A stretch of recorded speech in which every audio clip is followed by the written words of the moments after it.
saya tetap berkeinginan apapun Jakarta itu aman, nyaman, dan juga bagi para pelaku bisnis termasuk pemilik mal, properti, perkantoran dan sebagainya tidak perlu kemudian harus memasang pagar yang berlebihan.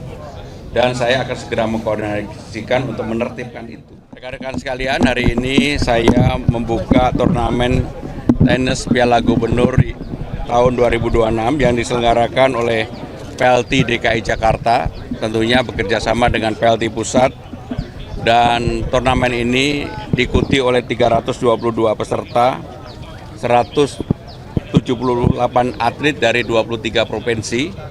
Ini menunjukkan antusiasme yang luar biasa terhadap kejuaraan ini. Dan saya berharap kejuaraan ini adalah akan mencetak atlet-atlet yang berprestasi untuk dipersiapkan ke PON dan tentunya nantinya untuk kejuaraan di tingkat internasional seperti Jenis yang sekarang ini sedang benar-benar mendunia. Saudara-saudara sekalian, Jakarta memberikan ruang bagi event-event olahraga karena memang secara sungguh-sungguh kami juga berkeinginan untuk menjadikan Jakarta sebagai tempat untuk sport tourism. Dan itu kenapa kemudian mulai dari lari, jogging, berbagai kegiatan olahraga internasional saya membuka diri untuk dilakukan di Jakarta, sehingga demikian dengan dukungan infrastruktur dan fasilitas yang dimiliki oleh Jakarta, mudah-mudahan apa yang menjadi keinginan kami untuk menjadikan Jakarta sebagai simpul sport tourism Indonesia bisa terwujud. Terima kasih. Kalau ada pertanyaan satu dua kami persilakan. Pak, izin soal pagar di properti ini kan sifatnya himbauan ya Pak. Tapi kalau yang seandainya yang membongkar apakah pihak properti? Jadi saya mengikuti dengan seksama adanya pemasangan di beberapa tempat pagar-pagar yang kemudian menjadi sangat tinggi sekali.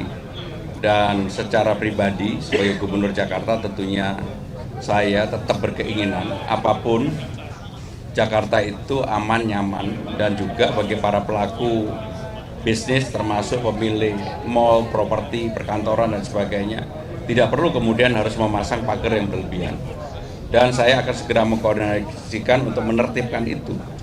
Sebab jangan sampai kemudian ini menjadi image bahwa Jakarta sedang tidak baik-baik saja. Padahal menurut saya sebagai Gubernur Jakarta dan saya melakukan koordinasi dengan aparat keamanan dan aparat penegak hukum di berbagai sektor, saya meyakini bahwa Jakarta aman-aman saja. Pak, untuk antisipasi kekeringan di Jakarta gimana Pak? Yang melarang bahwa tidak boleh pembangunan pagar-pagar tinggi gitu Pak.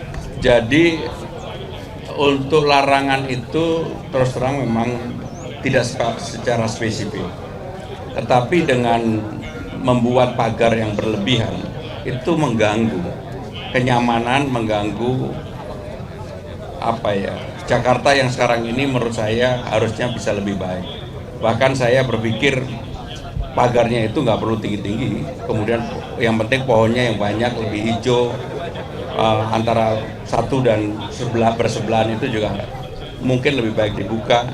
Sehingga dengan demikian kami akan segera memutuskan untuk itu, untuk Jakarta ya. Kalau untuk daerah lain saya nggak mau ikut campur, tapi untuk Jakarta saya berkeinginan betul bahwa masyarakat semuanya merasa aman, nyaman. Pak, hari pertama implementasi Ingup nomor 5 Pak terkait pemilihan sampah, apakah akan ada semacam misalnya tinjauan ataupun juga ada sanksi jika nanti ada korporasi yang tidak mau mengikuti itu Pak?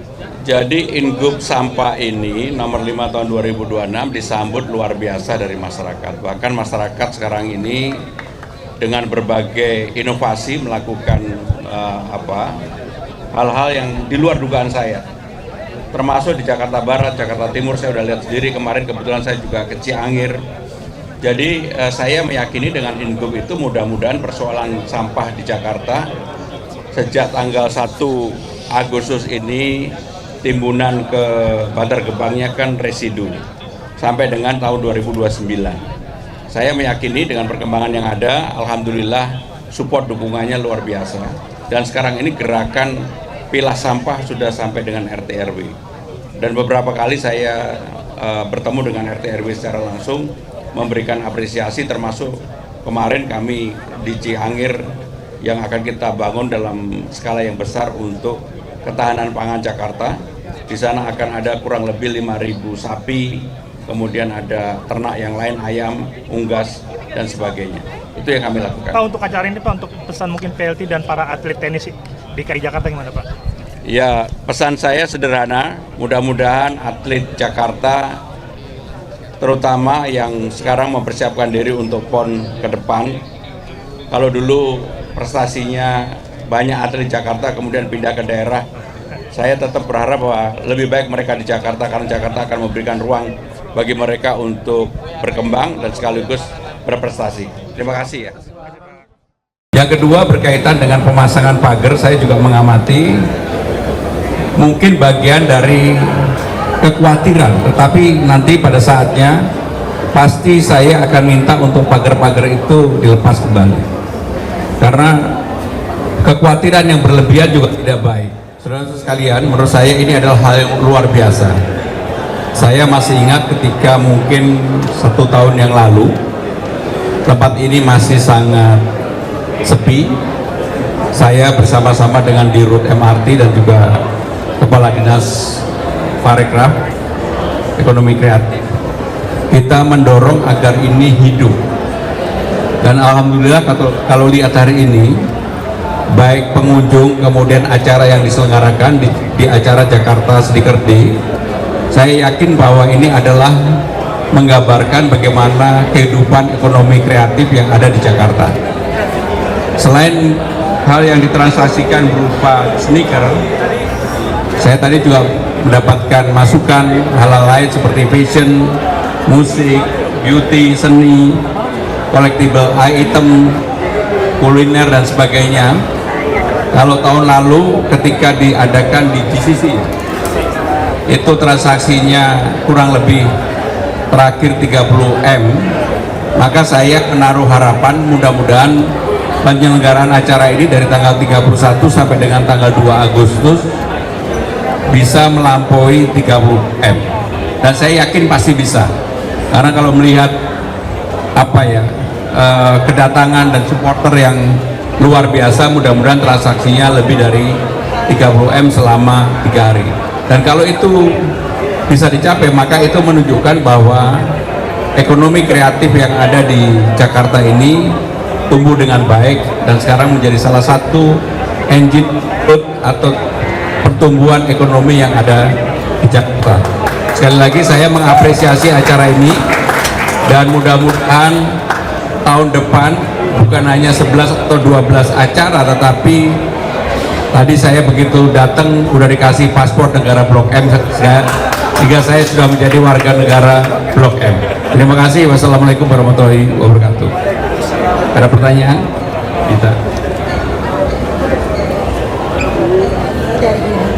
Pak, strategi dari Pemprov DKI agar Blok M setelah ini maksudnya event-event lain yang nanti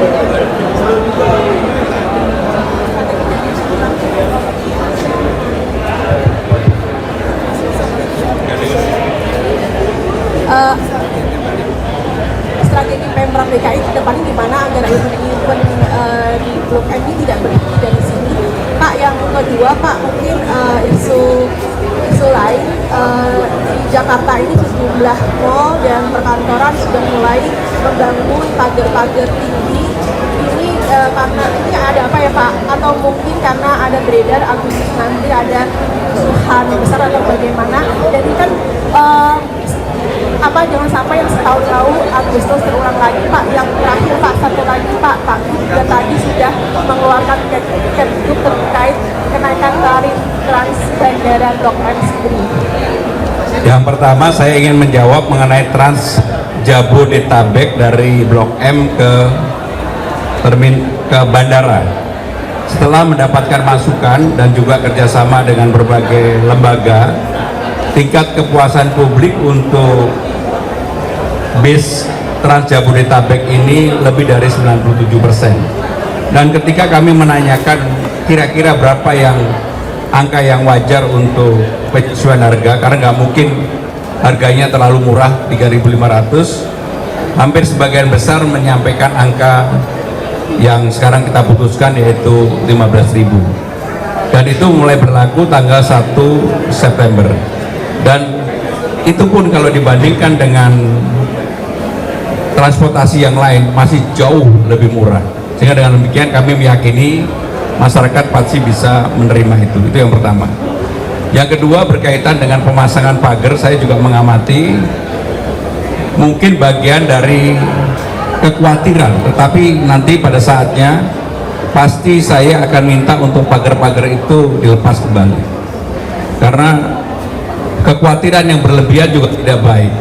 Dan saya sebagai Gubernur Jakarta, koordinasi dengan TNI, Polri, aparat penegak hukum lainnya, kami akan menjaga Jakarta. Mudah-mudahan Jakarta selalu aman, nyaman, dan membuat kegembiraan bagi siapapun yang ada untuk menikmati Jakarta seperti hari ini kita semua menikmati Blok M.